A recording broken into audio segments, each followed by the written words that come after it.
I'd always wanted to do an Avicii medley. I love house, I love EDM. When Avicii died in April last year, I was in the throes of a brutal and suicidal depression.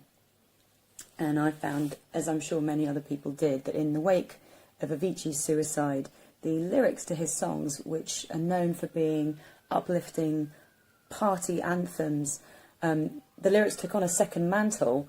In parts they're like a cry for help, or there's a sense of desperately trying to grab onto some hope and positivity to get you through a dark time. And there's also a general theme of living life fully, in the full and without regret.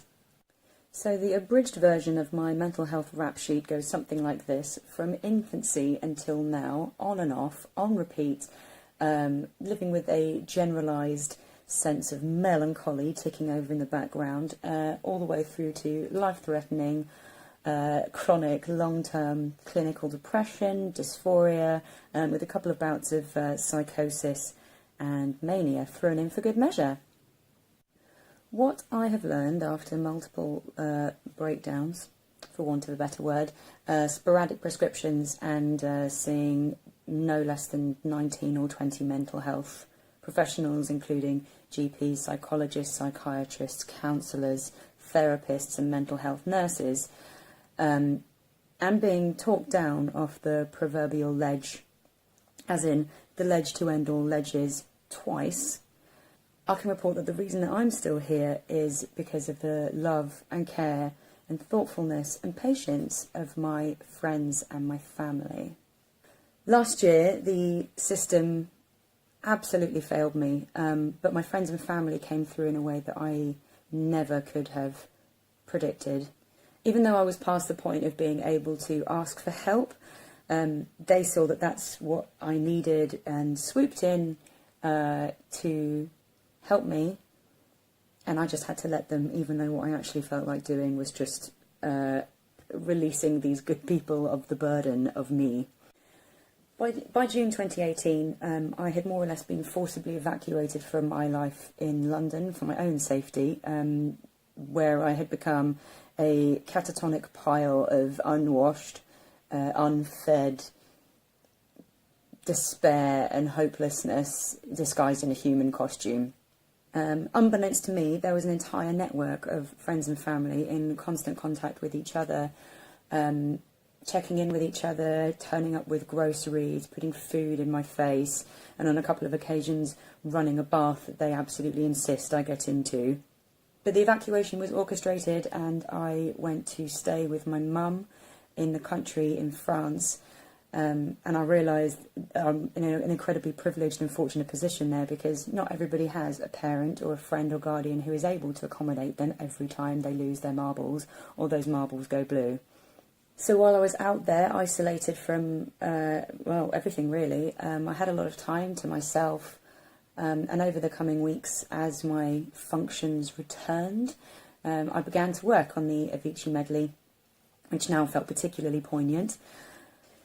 So as I was working on it, the lyrics were resonating with me so hard, and I found myself thinking about my family and friends who had been so instrumental in my survival, and how much of themselves they had given in getting me to this point where it seemed like things could and might improve. So for weeks, it was just me on my own in my room in rural France, just working on this arrangement and trying to get it recorded and sent out to the girls. We'd had such a tough year together and as individuals. I mean, and they'd had their own shit to deal with. I've never done an arrangement that's been so close to my heart. For me, this one was really all about the timing.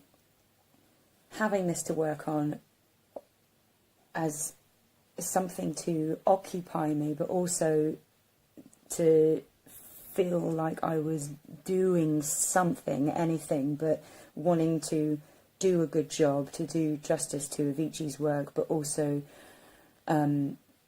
wanting for the girls to feel it as much as I was.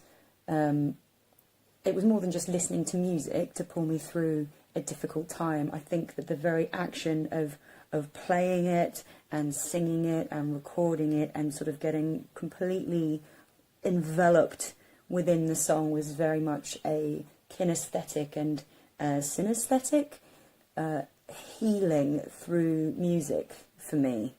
And by the time the demo was finished, I was so looking forward to hearing the girls' voices on it, and hopefully they would love it. Hearing their input on the track and what it would become. And the months later, the recording of it was such a joyful and fun experience.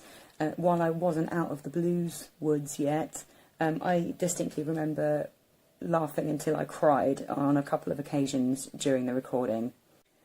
Hearing it now and singing it now fills me with so much love and positivity, and immense gratitude for every good egg that I am lucky enough to have in my life, no matter how major or minor their contribution.